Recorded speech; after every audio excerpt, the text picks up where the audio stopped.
So as far as this patient, the three problems that we have ranked is number one, acute decompensated heart failure, number two, community-acquired pneumonia, and number three, atrial fibrillation. So I'm going to go through each problem one by one, talk about the plan, the justification, and the monitoring. The first problem, acute decompensated heart failure. So the patient is diagnosed with CHF with a left ventricular ejection fraction less than 35% 3 months ago. Shortness of breath, fatigue. So the plan for this is we want to continue their outpatient medications that they use for heart failure. So their lisinopril and their metoprolol by mouth doses, we want to continue that inpatient. We want to initiate furosemide, 40 milligrams IV daily, administered over 2 minutes. If the response is not adequate within 1 hour, we want to increase that to 80 milligrams IV. Once the volume status is optimized, we're going to transition from IV furosemide to their home dose of furosemide, which is 40 milligrams by mouth daily. Since their left ventricular ejection fraction is less than 35%, we also want to initiate spironolactone, 12.5 milligrams by mouth daily.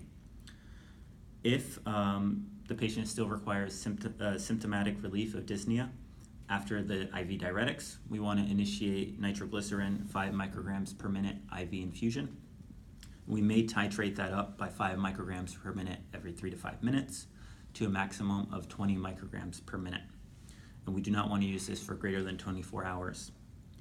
The justification, the 2013 ACC Heart Failure Guidelines recommends IV diuretics and vasodilators for management of ADHF and spironolactone for that left ventricular ejection fraction. We want to monitor, inpatient, we want to monitor their electrolytes, their CBC, their BNP, their weight, and their urine in and outs daily, the blood pressure and heart rate continuously.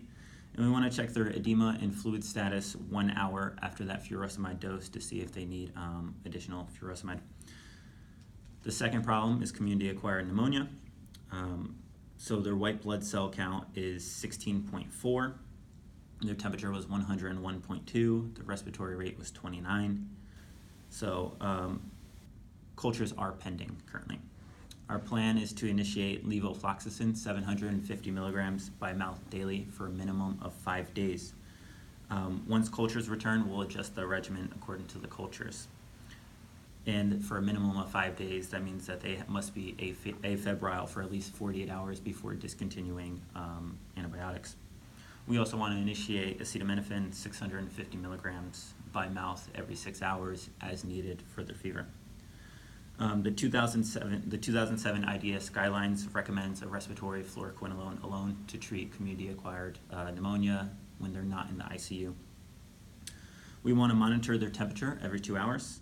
We want to monitor their BNP and CBC daily again, EKG while they're on the fluoroquinolone, BP and heart rate continuously. And we want to monitor for signs and symptoms of improvement. So besides that temperature, we want to also check their white blood count daily to make sure that they're improving. The third problem is atrial fibrillation. So their CHA2DS2-VASc score is 3 currently. So our plan is, their CHA2DS2-VASc score is 3. They're on warfarin for anti-coag, but their INR is only 1.8 with the goal of 2 to 3.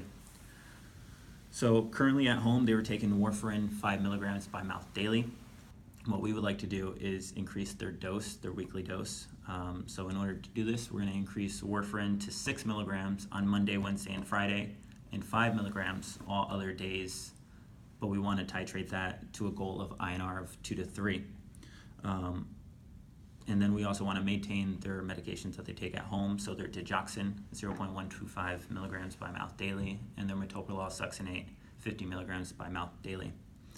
Anticoagulation is recommended for a CHA2DS2-VASc score greater than 2 per the 2014 AHA ACC AFib guidelines. While they're inpatient, we want to monitor, once again, their ECG and their heart rate continuously. We want to monitor their INR daily inpatient and then adjust their warfarin based off of their INR results.